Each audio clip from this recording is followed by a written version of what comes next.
नमस्ते, मैं हूं निखिल और आप देख रहे हैं खबरगांव का डेली इंटरनेशनल बुलेटिन राजदूत।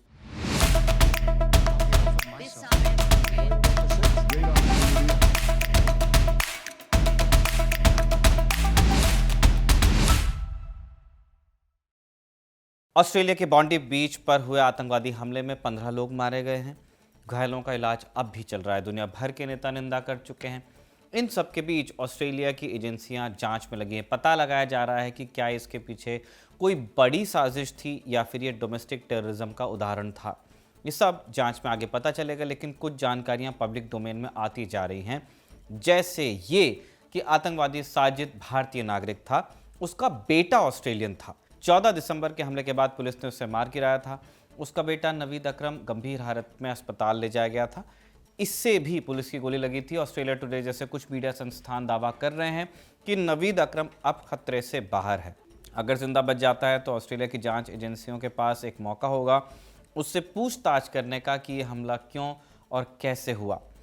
15 दिसंबर को कई सोशल मीडिया हैंडल्स और न्यूज़ चैनल्स ने दावा किया था कि बाप बेटे पाकिस्तानी थे।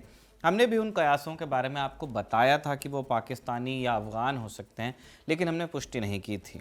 ये इसलिए भी हो रहा था क्योंकि ऑस्ट्रेलिया की ओर से इतना ही कहा गया था कि नवीद 1998 में स्टूडेंट वीज़ा पर आया था। कहाँ से आया था ये अब तक ऑस्ट्रेलिया की सरकार ने खुद नहीं कहा है, इसलिए तुक्के लग रहे थे। लेकिन अब पुष्टि हो चुकी है कि आतंकवादी बाप यानी साजिद अकरम के पास भारतीय पासपोर्ट था। बेटा नवीद ऑस्ट्रेलिया में ही पैदा हुआ था, ऑस्ट्रेलियाई नागरिक था। साजिद के भारतीय होने का पता चला कैसे, ये इंटरेस्टिंग है। 15 दिसंबर को न्यू साउथ वेल्स की पुलिस ने बात बताई थी कि साजिद और नवीद की गाड़ी से इस्लामिक स्टेट का झंडा और आईईडी मिले हैं और कुछ दिन पहले ये लोग फिलीपींस से लौटे थे। न्यूज़ एजेंसी रॉयटर्स ने फिलीपींस के अधिकारियों से इस सिलसिले में बात की। यहाँ से पता चला कि साजिद इंडियन पासपोर्ट पर फिलीपींस आया था और उसका बेटा नवीद ऑस्ट्रेलियन पासपोर्ट पर। इन दोनों ने फिलीपींस में क्या किया, ये जानकारी देने से फिलीपींस के अधिकारियों ने इनकार किया है, लेकिन ये बात पक्की हो चुकी है कि साजिद अकरम भारत से था। द प्रिंट के रिपोर्टर मयंक कुमार ने इस बाबत एक रिपोर्ट छापी है। उनके सूत्रों के मुताबिक साजिद हैदराबाद से था, पुराने शहर में रहता था। 1998 में ऑस्ट्रेलिया गया। पिछले 27 वर्षों में कम से कम 3 बार भारत की यात्रा कर चुका है।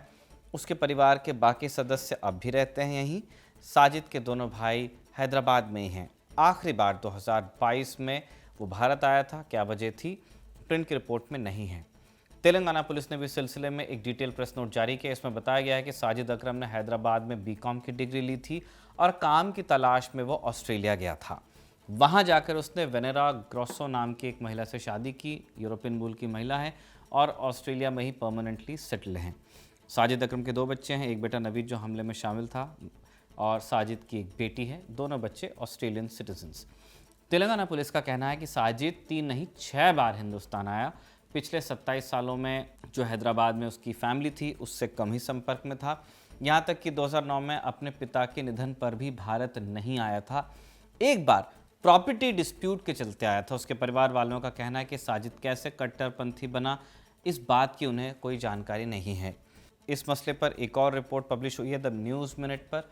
इसने सूत्रों के हवाले से लिखा है कि साजिद के परिवार वालों का उससे करीबी संबंध नहीं था। माँ 80 बरस से ज़्यादा की हो चुकी हैं, अक्सर बीमार रहती हैं, लेकिन वो उनके बारे में पूछता भी नहीं था। भारतीय अधिकारियों ने उसके परिवार से मुलाकात की है। तेलंगाना पुलिस ने यह भी कहा है कि साजिद अकरम के कट्टरपंथी बनने का भारत या तेलंगाना से अभी तक कोई कनेक्शन सामने नहीं आया है और न ही भारत में रह रहे साजिद के परिवार को इस बारे में कोई जानकारी थी। 1998 में जब साजिद ऑस्ट्रेलिया चला गया, उस वक्त तक का कोई क्रिमिनल रिकॉर्ड तेलंगाना पुलिस के पास नहीं है। आगे प्रेस नोट में लिखा गया है कि तेलंगाना पुलिस जांच में सहयोग करने को तैयार है और इस मसले पर कयासबाजी न की जाए। बीते रोज यानी 15 दिसंबर को भारत के विदेश मंत्री डॉक्टर एस जयशंकर ने ऑस्ट्रेलिया के विदेश मंत्री से बात की थी और पूरा सहयोग देने का वादा किया था। आज डॉक्टर जयशंकर इजरायल में इजरायली विदेश मंत्री गिदियोन सार से मिले। उन्होंने बॉन्डी हमले पर दुख जताया और इजरायल के साथ स्ट्रेटेजिक पार्टनरशिप पर चर्चा की। गजा पीस प्लान पर भारत का पक्ष, कह लीजिए पर्सपेक्टिव, रखा। लौटते हैं बॉन्डी बीच हमले पर। इस पूरे प्रकरण में बाप बेटे की फिलीपींस यात्रा पर खूब चर्चा हो रही है। अंदेशा जताया जा रहा है कि हो सकता है कि वहाँ उनका किसी आतंकवादी संगठन से कनेक्शन रहा हो। कुछ मीडिया रिपोर्ट्स में लिखा है कि उनको वहाँ ट्रेनिंग मिली, क्योंकि दोनों बाप बेटे हमले के लगभग 2 हफ्ते पहले फिलीपींस होकर आए थे और वहाँ लगभग 1 महीने का समय उन्होंने बिताया था। उन्होंने वहाँ किससे मुलाकात की, क्या क्या किया, इसकी जानकारी आने वाले समय में ही बाहर आएगी। ऑस्ट्रेलिया की पुलिस ने इस्लामिक स्टेट का झंडा और आईडी मिलने की बात तो कंफर्म की है। पुलिस ने कहा है कि हम इस त्रासदी के मकसद का पता लगाने के लिए लगातार प्रयास कर रहे हैं, आगे भी करते रहेंगे।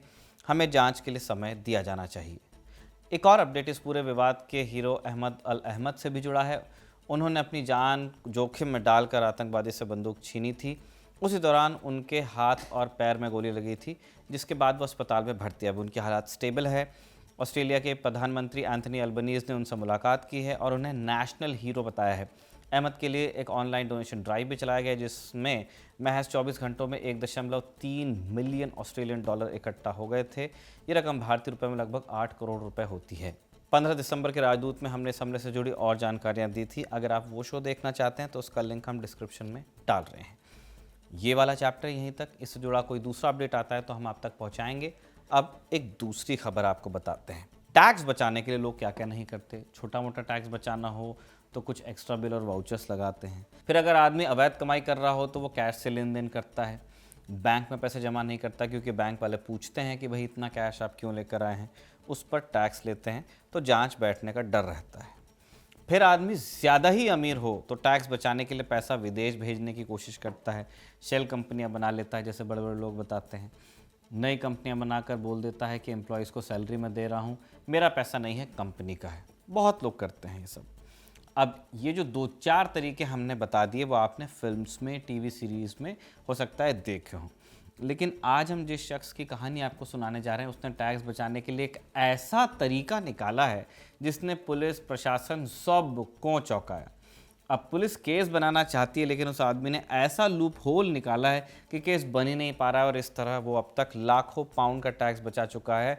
भारतीय रुपए में देखेंगे तो करोड़ों रुपए। और पैसे उसने अपने भी बचाए हैं, दूसरों के भी, क्योंकि अब उसने इसी चीज़ को अपना पेशा बना लिया है, दूसरों के पैसे का उचित प्रबंधन।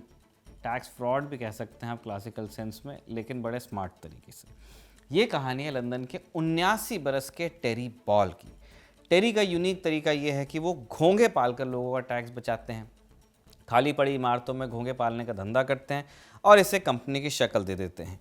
जिन लोगों को टैक्स बचाना होता है वो इन कंपनियों को अडॉप्ट करते हैं। फिर टेरी एक और कंपनी बना लेते हैं। अब घोंगा पालने में ज़्यादा पूंजी तो लगती नहीं है और घाटे का डर भी नहीं रहता है। चरम क्या होगा कि घोंगा मर जाएगा। टेरी जब बड़ी इमारतों में घोंगा पालने का धंधा शुरू करते हैं तो उसका पर्पस एग्रीकल्चर बताते हैं। इससे इमारत पर प्रॉपर्टी टैक्स नहीं देना पड़ता, जो ब्रिटेन में बहुत ज़्यादा होता है। इस तरह चंद पाउंड में खड़ी हो गई आपकी शेल कंपनी, जिसे घोंगे चलाते हैं, जिनको आपको सैलरी भी नहीं देनी है। पर टेरी बॉल की कहानी सिर्फ घोंगे से टैक्स चोरी की नहीं है। उनके संबंध इटली के कुख्यात माफिया संगठन कैमोरा तक से थे। उन्होंने उनके सदस्यों को अपने यहाँ छिपाया, पनाह दी। ये संगठन दशकों तक ड्रग्स, हत्या, उगाही और हथियारों के धंधे पर काबिज रहे हैं। टेरी बॉल का जुड़ाव किसी छोटे गुर्गे से नहीं, बल्कि कैमोरा के सक्रिय और हिंसक सदस्यों से था, ऐसा ब्रिटेन की पुलिस का कहना है। टेरी अब 79 साल के हैं, बुढ़ापा उनका आ गया है, फिर भी उनके शब्दों में उन्हें इस तरह के काम करने में मज़ा आता है। एक दफ़े एक पत्रकार ने उनसे पूछा कि आप ऐसा क्यों करते हैं, तो उन्होंने जवाब दिया कि मैं ये सब शैतानी के लिए करता हूँ, बदमाशी के लिए। मैं प्रशासन में बैठे उन अफसरों को सबक सिखाना चाहता हूँ जिन्होंने बरसों मुझे और दूसरे लोगों को सताया। जिस तरह का अपराधियों से इनका कनेक्शन निकल रहा है, टैक्स चोरी के नए नए अतरंगी तरीके निकाल रहे हैं घोंगे पालने वाले, सुन के याद आ रही है ब्रेकिंग बैड के सॉल गुडमैन की। बेटर कॉल सॉल में भी देख सकते हैं आप उनको। वापस टेरी पर आते हैं। टेरी की शुरुआत एक साधारण सवाल से होती है कि टैक्स क्यों दिया जाए अगर कोई इनकम ही नहीं है। साल 2008 में फाइनेंशियल क्राइसिस आया पूरी दुनिया में। शेयर मार्केट धड़ाम हुए, महंगाई बढ़ गई, अचल संपत्तियों के रेट गिर गए, प्रॉपर्टी जो जनरली बढ़ता है रेट घटने लगा। लाखों की ज़मीन या इमारतें लोग सस्ते दामों में भी नहीं खरीद रहे थे। सरकार को टैक्स कलेक्शन में भारी गिरावट दिखी। यहीं से सरकार ने समझ लिया कि आगे चलकर प्रॉपर्टी से ज़्यादा टैक्स निकालना पड़ेगा, क्योंकि बाकी बिजनेस तो पीछे आ रहे हैं। इसलिए प्रॉपर्टी टैक्स बढ़ाया गया ब्रिटेन में। अब खाली पड़े ऑफिसेस और दुकानों पर भी टैक्स वसूला जाने लगा। यानी आप कुछ न भी कर रहे हो तब भी आपको उस ऑफिस प्रीमाइसेस पर प्रॉपर्टी टैक्स देना पड़ेगा। अगर किसी आदमी ने अपनी ज़िंदगी भर की कमाई करके प्रॉपर्टी खरीदी ताकि बुढ़ापे में किराया वो ले सके या बाद में उसे बेचकर बचा कुचा जीवन अच्छे से बिताया जा सके, तो ऐसे लोगों के लिए मुश्किल खड़ी हो गई, क्योंकि बिल्डिंग मालिकों को हज़ारों हज़ारों पाउंड सिर्फ टैक्स के रूप में देने पड़ रहे थे सालाना, जबकि कमाई ज़ीरो थी। अगर मकान उठा नहीं है तो कमाई कहाँ से आएगी। टेरी खुद भी परेशान थे, समाधान खोज रहे थे। एक रोज़ उन्हें ब्रिटेन की HMRC यानी his Majesty's revenue and customs department का एक कागज़ हाथ लग गया।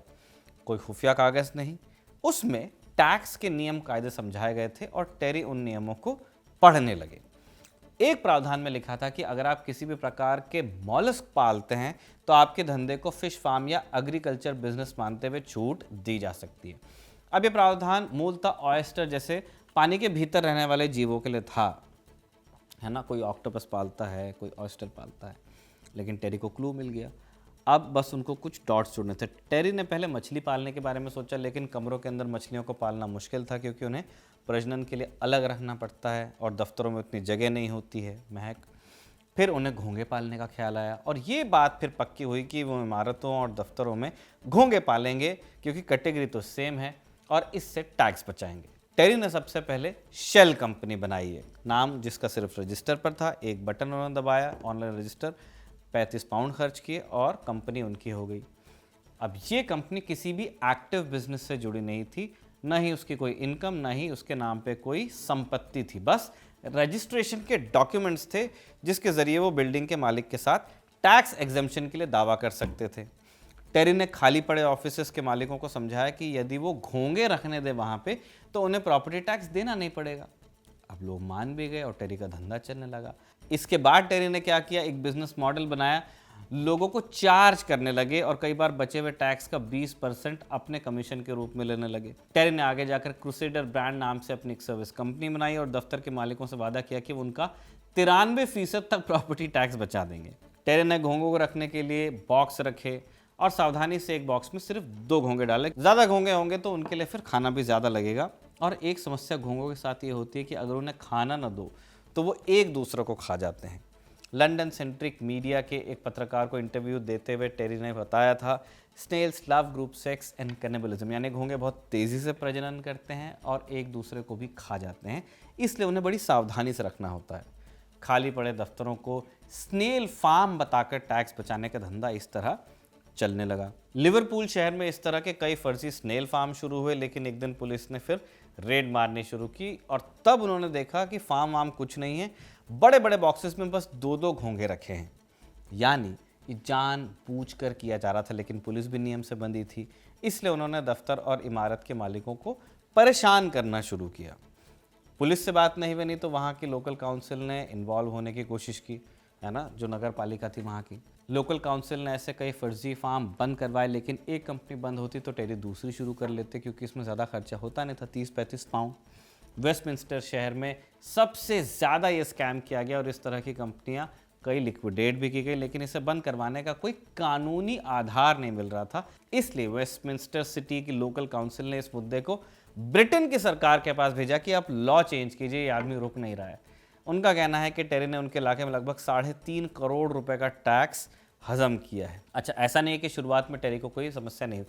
2016 तक उनकी कंपनी बैन करती गई थी, लेकिन बैन हटने के बाद उन्होंने फिर से ही काम शुरू किया। लंदन सेंट्रिक मीडिया को दिए एक इंटरव्यू में उन्होंने कहा था कि पुलिस ने मुझसे 6 लाख पाउंड छीनने की कोशिश की है, अब मैं उनसे 20 लाख पाउंड लूँगा। एक पत्रकार ने उनसे पूछा कि आपको कानून का डर नहीं है क्या? तो उसके जवाब में टेरी ने कहा कि अगले साल मैं 80 का हो जाऊँगा, मेरे पास ऐसा कुछ है ही नहीं जो ये लोग मुझसे ले लेंगे, क्या खोऊंगा मैंने अपनी ज़िंदगी जी ली है, अब मैं ये सब मज़े के लिए करता हूँ। जिनके पास खोने को कुछ नहीं होता वो किसी से डरते नहीं। तो टैक्स फ्रॉड या टैक्स सेविंग जैसा भी आप देखना चाहें, टेरी की ये कहानी आपके लिए लिखी थी साजिद ने, और पहले अयान और अब आनंद ने राजदूत की इस किस्त को रिकॉर्ड किया। देखते रहिए खबरगांव।